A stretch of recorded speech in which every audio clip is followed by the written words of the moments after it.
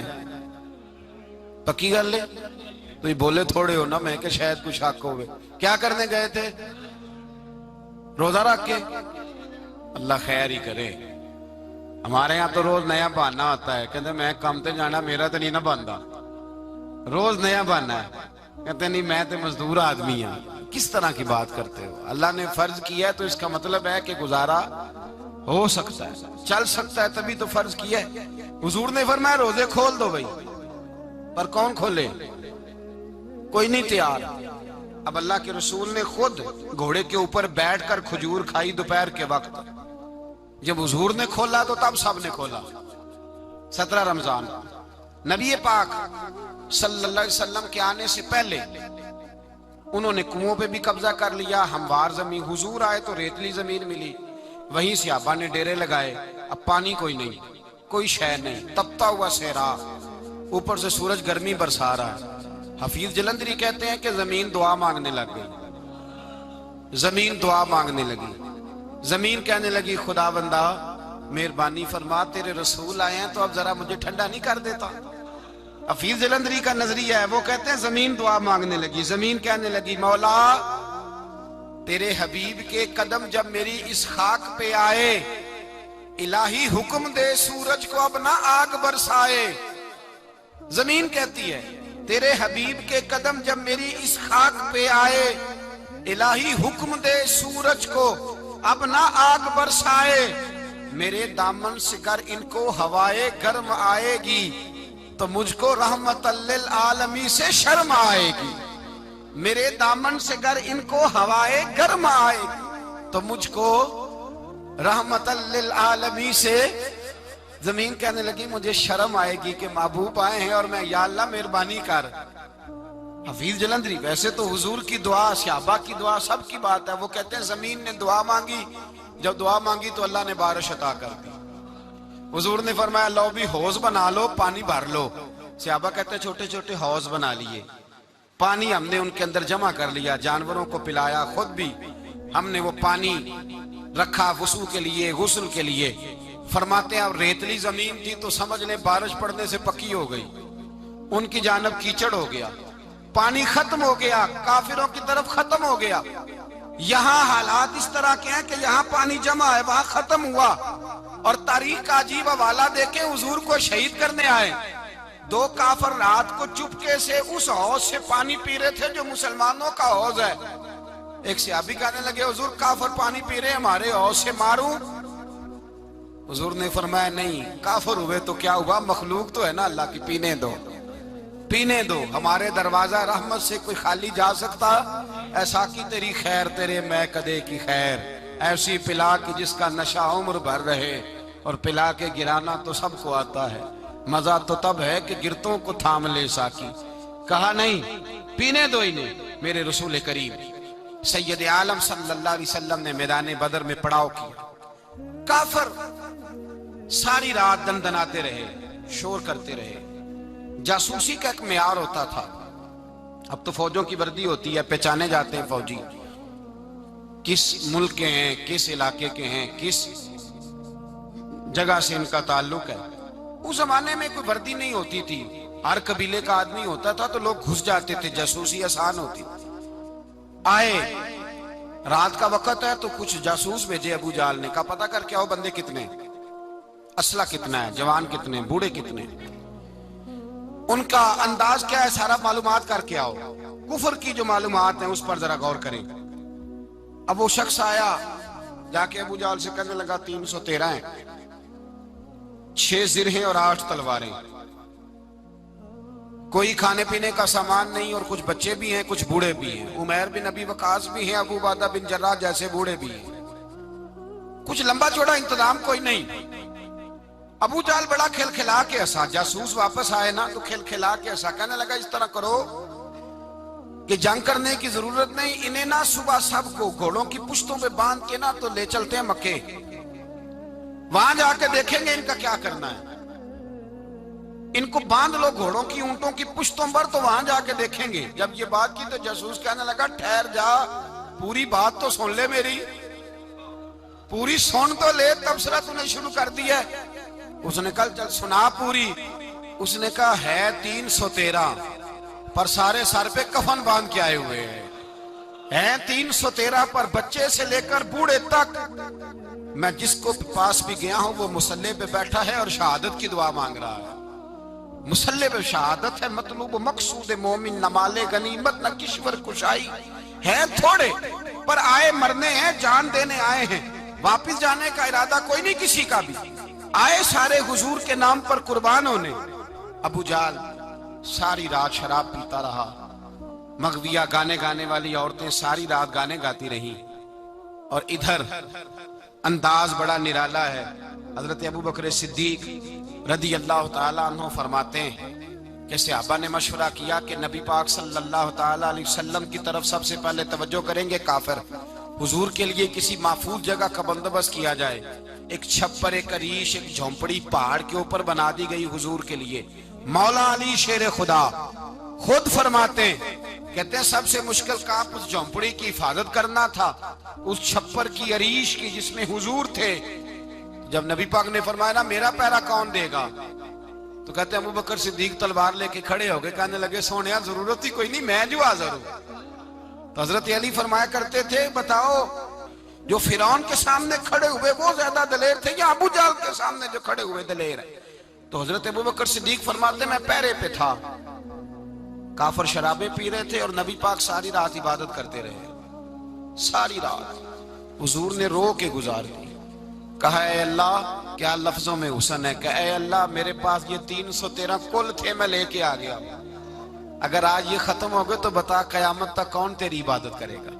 اے اللہ یہ 313 ہی تھے جو میں لے آیا, مہربانی فرما. ساری رات دعا ہوتی رہی, ساری رات حضور دعا کرتے رہے. پہلے حکم آیا کہ 1000 فرشتہ بھیجا ہے, پھر اے محبوب چل 3000 بھیجے, پھر اللہ نے کہا محبوب میں نے 5000 بھیجے ہیں. حضرت علامہ ہزار بھی کہا کرتے تھے کہ نہیں, رب کریم نے فرمایا 5000 بھیجے ہیں, تو محبوب نے کہا نہیں نہیں مولا اس طرح نہیں, میرے فرشتے نہ بھیج, تیرا وعدہ تھا میں بھی آؤں گا, تیرا وعدہ تھا میں بھی آؤں گا. اور وہ اپنے انداز میں فرمایا کرتے تھے سانو کل کے وچ میدان بدر تے آپوں بہ رہے ہیں یار کنارے آتے, تیرا وعدہ تھا میں بھی آؤں گا. تو پھر حکم ہوا قرآن میں انی معکم, محبوب میں بھی تیرے ساتھ ہی ہوں, محبوب میں بھی تیرے, خدا خود میر مجلس بود. سارے بولیے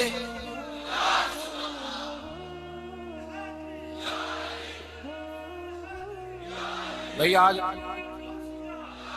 آج تو دن ہے نا نعرے لگانے کا, یوم البدر منا رہے ہیں, تو آج تو ٹھنڈا ٹھنڈا نعرہ نہ لگائیں. میں نے اپیل کی تھی کہ نعرہ تحقیق بھی لگایا کریں.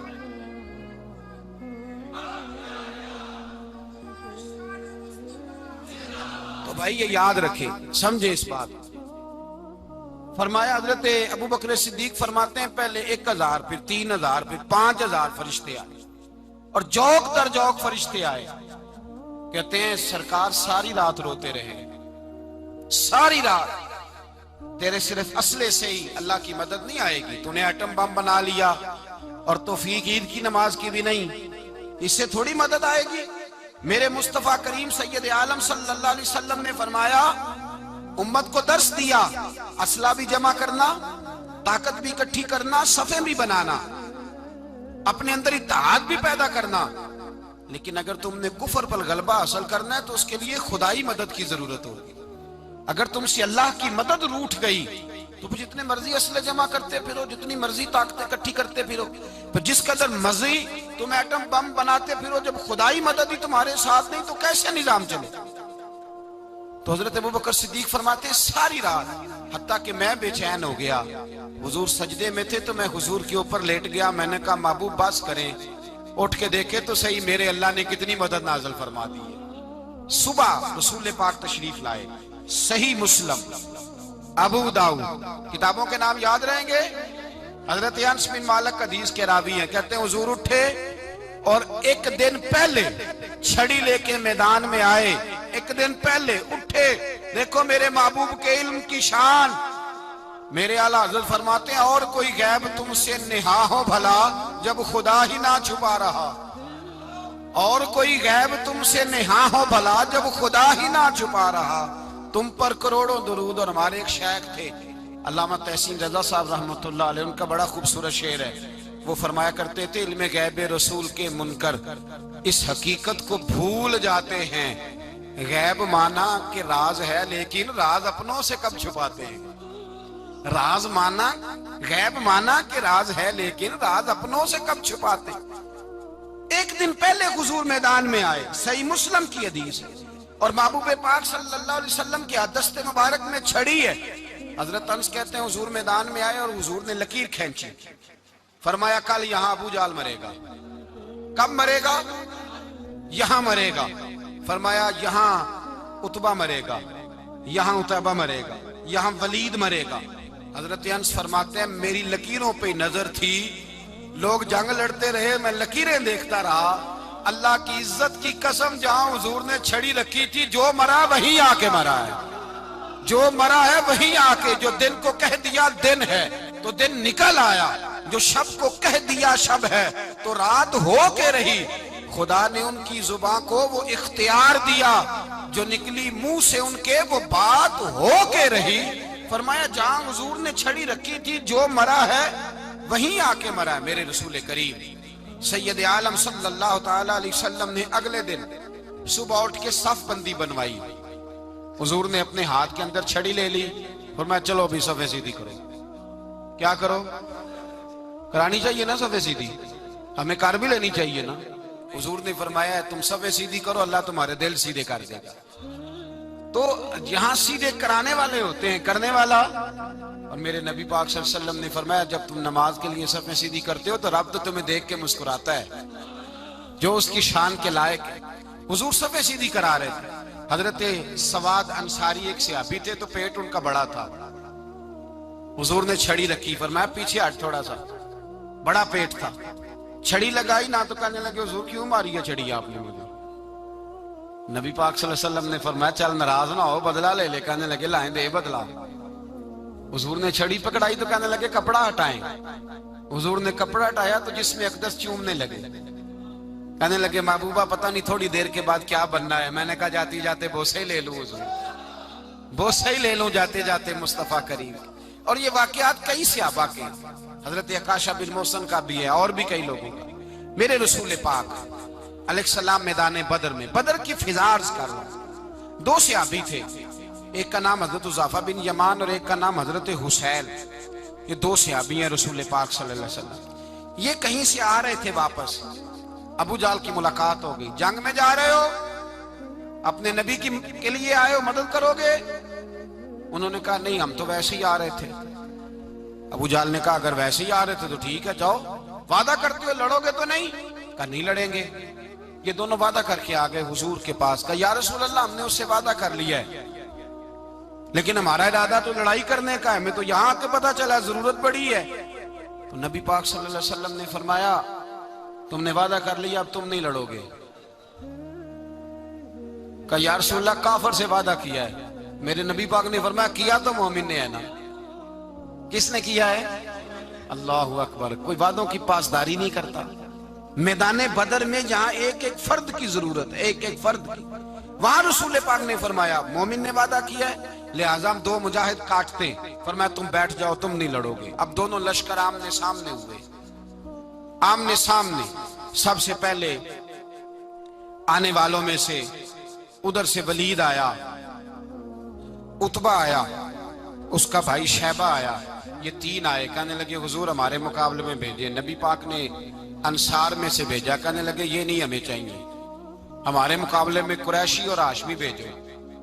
برادری کا بڑا شوق تھا نا قریشی۔ حضور نے فرمایا چلو تمہارا جلدی مرنے کا ارادہ ہے تو بھیج دیتے ہیں، ٹھیک ہے تمہارے پائے کے بھیج دیتے ہیں۔ حضور نے فرمایا چلو امیر حمزہ اٹھو۔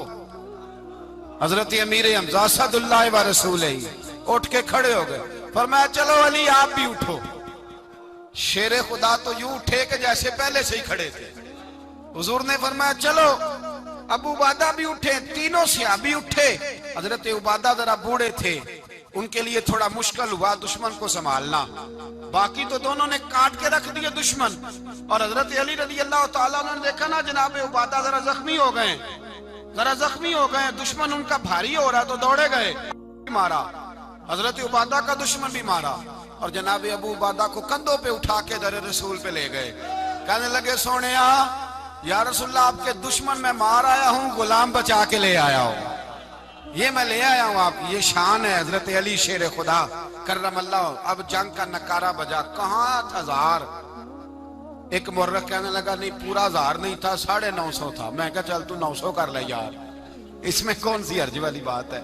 پھر بھی 900 اور 300 کا کیا مقابلہ. اور پھر اسلحے سے لیس 1000 کا لشکر. میرے رسول کائنات سرور عالم صلی اللہ علیہ وسلم جب جنگ چھڑی, امیہ بن خلف بڑا مارتا تھا حضرت بلال کو. جناب بلال کے قابو ہی آ گیا, حضرت بلال کے قابو آ گئے. کہنے لگا معافی مل جائے گی, معافی مل جائے گی, معافی مل جائے گی. دوڑنے لگا. حضرت عبد الرحمن بن عوف کہنے لگے بلال جب کوئی معافی مانگے تو دے دینی چاہیے. فرمایا سب کو دینی ہے, اس ظالم کو نہیں دینی. پکڑ کے مارا جناب سیدنا بلال حبشی رضی اللہ تعالیٰ, پکڑ کے مارا. فرمایا مجھے بڑی سزائیں دیتا تھا. اس امت کا فرعون ابو جہل نے ساری زندگی ستایا ہے. 2 چھوٹے چھوٹے بچے معوذ اور معاذ, اور ان کی عمریں 17 سال سے کم بتائی جاتی ہیں, اور حسین لفظ ہیں. حضرت عبد الرحمن بن عوف کہتے ہیں دونوں میرے پاس آئے, اور ایک روایت میں یوں بھی انداز ہے, کہتے ہیں ایک بھائی کا قد چھوٹا تھا, تلوار اونچی تھی اس سے, اور آئے. اور یہ لفظ ہیں تاریخ میں محفوظ. آئے آ کے کہنے لگے عبد الرحمن سے چچا ابو جہل کدھر ہے. تو میں نے کہا تم نے کیا کرنا ہے. ان کا جواب پتہ کیا ہے, یہ نہیں کہا کہ دین کا دشمن ہے, یہ نہیں کہا بڑا ظالم ہے اس لیے مارنا ہے. کہا تم کیا کرو گے. تو جواب وہ شاہنامہ اسلام نے اپنے لفظوں میں بیان کیا. کہنے لگے مریں گے. زیادہ یہی ہے نا کہ ہم کمزور ہے. پوچھنے کا سٹائل یہ تھا کہ تم بچے ہو, تم نے کیا کرنا ہے. تو پتہ ان کا جواب کیا ہے. حفیظ جلندری کہتے ہیں وہ کہنے لگے مریں گے یا ماریں گے ناری کو. سنا ہے گالیاں دیتا ہے وہ محبوب باری کو صلی اللہ علیہ وسلم. کہنے لگے ہمارے نبی کو معاذ اللہ برا کہتا ہے, چھوڑیں گے نہیں, جانا ضرور ہے. اگر اسے مار نہ سکے تو مار کے تو آ جائیں گے نا, جانا ضرور ہے. تو کہتے ہیں ہم نے اشارہ کیا. میں نے کہا وہ گھوڑے پہ جا رہا ہے, وہ دیکھو. کہتے ہیں بس چھلانگے لگاتے دوڑے, بھاگے گئے. ایک نے اچھل کے تلوار ماری, دوسرے نے بھی گرایا, تیسرے نے بھی زخمی کیا. ابو جہل نے تلوار ماری تو ایک بھائی کا بازو کٹ گیا. بازو کٹ گیا تو ہلکا سا گوشت لٹک رہا تھا, اس نے پیر رکھ کے گوشت بھی جدا کر دیا اور کاٹا ابو جہل. جب نیچے گرا اب عبداللہ ابن مسعود آئے, دیکھا کچھ جان باقی ہے, رسی جل گئی, بال نہیں گئے. حضرت عبداللہ ابن مسعود جب گلا کاٹنے لگے تو کہنے لگا ذرا نا گردن نیچے سے رکھ کے کاٹنا, گردن ذرا نیچے رکھ کے کاٹنا. فرمایا کیوں. کہنے لگا ذرا سردار ہوں, گردنوں میں پڑی گردن میری اونچی نظر آنی چاہیے. رسی جل گئی پر بال. کہنے لگا ایسا نہ ہو غلاموں میں پڑی ہو تو چودھری کی گردن لہذا ہی نہ نظر آئے, ذرا نیچے سے رکھ کے کاٹنا. حضرت عبداللہ ابن مسعود رضی اللہ تعالیٰ انہوں نے گردن کو کاٹ ڈالا. میرے بھائی اب جنگ ختم ہونے لگی آہستہ آہستہ. دونوں بچے اپنی تلواریں لے کے در رسول پہ آئے. ایک کہنے لگا میں نے مارا ہے, دوسرا کہنے لگا حضور میں نے مارا ہے. حضور نے فرمایا تلواریں دکھاؤ, خون کس کو لگا ہے. جب خون دیکھا تو دونوں کو ایک جتنا لگا تھا. میرے حبیب مسکرائے, فرمایا تم دونوں نے مارا ہے, تم دونوں نے مارا ہے. میرے رسول پاک سید عالم صلی اللہ تعالی علیہ وسلم نے دیکھا امیہ بھی مر گیا. ابو البختری, اتبا, اتیبہ, شیبہ, امیہ بن خلف, بڑے بڑے دشمن مر گئے. 70 کے قریب قتل ہوئے, 70 کے قریب گرفتار ہوئے, باقی بھاگ گئے. 14 صحابہ صرف شہید ہوئے. ان کے جو مر گئے نبی پاک نے کنویں کے اندر پھینک دیے, اور کنویں کے سرانے کھڑے ہو کے ذمہ داری سے, سیاستہ کی روایت عرض کر رہا ہوں ذمہ داری سے, حضور نے بدر کے کنویں پہ کھڑے ہو کے فرمایا او کافرو, او فلاں بن فلاں, او فلانے کے بیٹے فلانے, تم نے دیکھ لیا میرے رب کے وعدے کتنے سچے ہیں. حضرت عمر کہنے لگے حضور مردوں سے آپ باتیں کر رہے ہیں. تو نبی پاک نے فرمایا عمر جتنا تم سن رہے ہو اتنا یہ بھی سن رہے ہیں. اگر کافر سن سکتے ہیں تو داتا علی اجمیری نہیں سن سکتے؟ اگر کافر سن سکتے ہیں تو معین الدین اجمیری نہیں سن سکتے؟ کہاں بیٹھ کے تو عقیدہ پڑھتا رہا ہے؟ اگر مشرکوں بے ایمانوں کا آواز آتی ہے تو کیا حضرت ابو ہریرہ اپنی قبر میں نہیں سنتے؟ غوث اعظم جیلانی نہیں سنتے؟ میرے اعلیٰ حضرت کا عقیدہ ہے، وہ فرماتے ہیں واللہ وہ سن لیں گے اور فریاد کو پہنچیں گے ہم۔ اتنا تو ہو کوئی فریاد کرے دل سے، اتنا تو ہو کوئی فریاد کرے دل سے۔ اور اگر کافر اور بے ایمان کنویں میں گرا سن سکتا ہے تو کیا آمنہ کا لال اپنے مزار میں نہیں سن سکتے؟ کہاں سے لوگ عقیدہ لے آتے ہیں؟ میرے نبی پاک نے فرمایا سنتے ہیں۔ سلام دیتے ہو جب قبرستان جاتے ہو؟ کیا کہتے ہو؟ سلام کس کو کہا جاتا ہے؟ اس کو کہا جاتا ہے جو وعلیکم السلام کہے، اس کو کہا جاتا ہے جو وعلیکم السلام کہے۔ او بھائی سنو، میرے رسول پاک سید عالم صلی اللہ تعالی علیہ وآلہ وسلم نے کہا دیکھا تم نے میرے رب کا وعدہ کتنا سچا ہے؟ یہ کہہ کے میرے رسول پاک آئے، ایک آدمی کو پہلے بھیجا، فرمایا جاؤ جا کے خوشخبری دے دو، اللہ نے فتح دے دی ہے، خوشخبری دو۔ پھر حضور آئے، ان گرفتار ہونے والوں میں حضور کے اپنے داماد ابو العاص بھی ہیں، حضور کے چچا جناب عباس بھی ہیں، وہ بھی ہیں، اور بھی کئی لوگ ہیں گرفتار ہونے والے آئے۔ حضرت انس کہتے ہیں آدھی رات کا وقت تھا، جب ان کو لایا گیا نا گرفتار کرنے والوں کو مدینے، تو صحابہ کو غصہ ہی بڑا تھا، کس کس کے رسیاں باندھ دی۔ حضرت بلال کی ڈیوٹی تو ذرا زور زور سے باندھتے تھے، زور زور سے، ذرا تگڑی کر کے، بڑا ستایا تم لوگوں نے، زور زور سے۔ کہتے ہیں آدھی رات کا وقت ہوا، میں مسجد میں آیا تو حضور کو بے چینی سے ٹہلتے دیکھا مسجد میں، تو میں نے کہا حضور کیا ہوا؟ یہ سونے کا وقت تھا آپ کے آرام کا، تھکے ہارے آئے تھے، تو حضور نے فرمایا تم نے رسیاں زور سے باندھ دی ہیں، وہ ہائے ہائے کرتے ہیں، مجھے نیند نہیں آتی۔ نیند حضور وہ دشمن ہے، وہ آپ کا دشمن ہے۔ فرمایا وہ میرے دشمن ہے پر میں تو رحمت للعالمین ہوں، ذرا ڈھیلی کر دو، سو جائیں تو میں بھی سو جاؤں۔ سویرے حضور نے صحابہ کو بلایا، فرمایا ان کا کرنا کیا ہے؟ حضرت عمر کا مشورہ سنو۔ حضرت عمر کہنے لگے حضور جو میرے رشتہ دار ہیں میرے حوالے کرے، پہلے میں ان کی گردنیں کاٹوں، جو ابو بکر کے ہیں اس کو ان کی گردنیں کاٹے، جو عثمان کے ہیں علی کے ہیں ان کو دو، سب کو کاٹیں، اپنے اپنے رشتہ داروں کو۔ میرا جو ہے میں اپنے ہاتھوں سے اسے ذبح کروں گا، میرے نبی کی دشمنی کرتا ہے۔ حضور نے فرمایا عمر تیرا فیصلہ ذرا تگڑا ہے، تھوڑا نرم چاہیے۔ حضرت ابو بکر صدیق کو بلایا، فرمایا تیرا کیا ارادہ ہے؟ ابو بکر کہنے لگے حضور کچھ فدیہ لے لیں، ان پہ رحم کریں، مجھے لگتا ہے بہت سارے کلمے پڑ جائیں گے، کچھ مہربانی کریں، ان پہ شفقت کریں۔ حضور نے فدیہ تعین کر دیا، فرمایا اتنے اتنے پیسے دو، جاتے جاؤ۔ کچھ نے کہا ہم غریب ہیں، فرمایا تم مسلمانوں کے 10 بچوں کو حساب کتاب سکھا دو، تمہیں چھٹی۔ کچھ نے کہا جی ہمیں یہ بھی نہیں آتا، فرمایا تم ویسے ہی آزاد ہو جاؤ۔ بہت ساروں پہ مہربانی کی۔ حضرت عباس کھڑے ہوئے حضور کے سامنے، چچا، تو نبی پاک نے فرمایا چاچا وہ لاؤ فدیہ۔ کہنے لگے بھتیجے میرے پاس تو کچھ بھی نہیں، کوئی شے نہیں۔ تو حضور نے فرمایا چاچا وہ جس دن تم آ رہے تھے کمرے کا دروازہ اندر سے بند کر کے اتنی بڑی سونے کی اینٹ میری چاچی کو دی تھی، کہا اگر میں بچ کے آ گیا تو ٹھیک ہے، نہ آیا تو تمہارے لیے کافی ہوگی، وہ کدھر ہے؟ خیال آیا، حضرت عباس کانپنے لگے۔ یہ سن کر حضرت عباس پر راشا ہوا طاری کہ پیغمبر تو رکھتا ہے دلوں کی بھی خبرداری۔ خیال آیا مسلمان نیک و بد پہچان جاتے ہیں اور محمد آدمی کے دل کی باتیں جان جاتے ہیں۔ کہنے لگے وہ کدھر ہے؟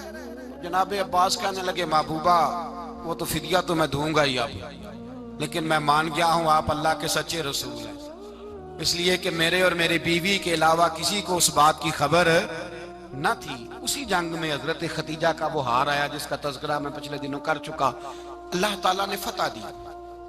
کسی جگہ بھی کوئی تکبر کا لفظ میرے نبی پاک نے بیان نہیں فرمایا، کسی جگہ حضور نے یہ نہیں کہا کہ ہم بڑی دانائی سے لڑے، ہم بڑے دلیر تھے، ہماری صف بندی بڑی سیانی تھی، یہی فرمایا وَلَقَدْ نَصَرَكُمُ اللَّهُ بِبَدْرٍ، اللہ نے ہماری مدد کی، اللہ نے ہماری۔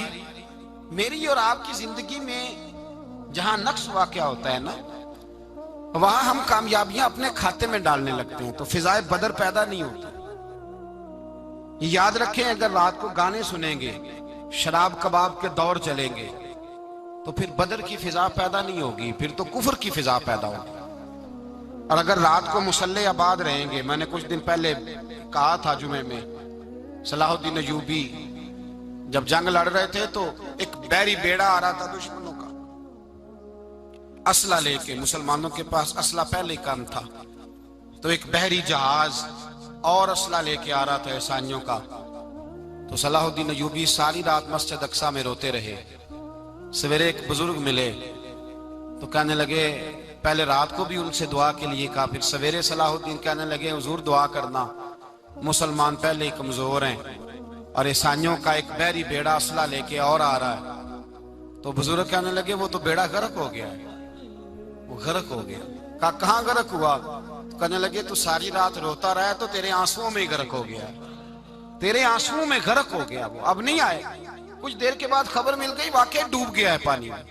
بھائی جب تو اللہ کو منا لیتا ہے، جب رب کی مدد تیرے آتا ہے، یاد رکھنا زندگی میں کہیں بھی آپ لڑ رہے ہیں، کسی محاذ پر بھی، اگر حق آپ کے ساتھ ہے تو پھر اللہ کی مدد آپ کے ساتھ، اور اگر حق آپ کے ساتھ نہیں تو پھر جتنے مرضی ہیلے بہانے کر لیں، وکیل مہنگا کر لیں، جج خرید لیں، پھر آپ دنیا کی ساری سیاست لڑا رہے ہیں، جب حق آپ کے ساتھ نہیں تو پھر رب کی مدد آپ کے ساتھ۔ آج شام کے اندر روز قتل ہوتا ہے، برما کے مسلمانوں پر زمین تنگ ہے، کشمیر میں اتنا خون بہہ چکا ہے کہ اب شاید کشمیر کی وادی خون پیتی بھی نہیں، اتنا خون بہہ گیا ہے۔ فلسطین قبلہ اول مسلمانوں کا مسجد اقصیٰ یہودی کے قبضے میں ہے، مسلمان اپنی اپنی اپنی اپنی، اور ظلم کی بات یہ ہے، ظلم کی بات کہ ہم توحید کا اعلان کرنے والے، توحید کے ٹھیکیدار بننے والے، سلوٹ کرنے پہ آتے ہیں تو عیسائیوں کو بلا کے کرتے ہیں، یہودیوں کو بلا کے کرتے ہیں۔ میرے بھائی مسلمان کے پاس اسلحہ بھی ہے، پیسہ بھی ہے، دولت بھی ہے، ہر قسم کا ذخیرہ ہے، ضرورت یہ ہے کہ اسے خدا کی مدد نصیب ہو جائے۔ اللہ کی مدد جب تھی تو اسلحے کی ضرورت نہ تھی، جب تک خدا کی فضائے بدر پیدا کرے، فضائے بدر پیدا کرے۔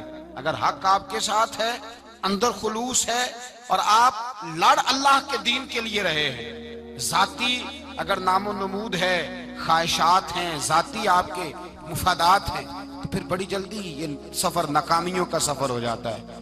فضائے بدر پیدا کریں، رضائے الہی کے لیے میدان میں نکلنے کا جذبہ اپنے دل میں پیدا کریں۔ بدر کے 14 صحابہ جو شہید ہوئے، وہ 14 صحابہ کو ہم سلام عقیدت پیش کرتے ہیں۔ ان 14 کے لوگوں کو شاید نام بھی نہ آتے ہوں، لیکن اسلامی تاریخ میں انہوں نے ایسا حسن بھرا ہے، ایسا حسن بھرا ہے کہ کافر آج بھی بدر کے نام سے کامتا ہے۔ نام نہ بنائیں دین کے معاملے میں، کام کریں، جو کام کرتا ہے اللہ اس کا نام بنا دیتا ہے۔ کام کریں، اور کبھی بھی دین کی نصرت کے لیے جب نکلیں اپنے آپ کو آگے نہ کریں، دین کو آگے رکھیں۔ بدر والوں نے دین آگے رکھا تھا،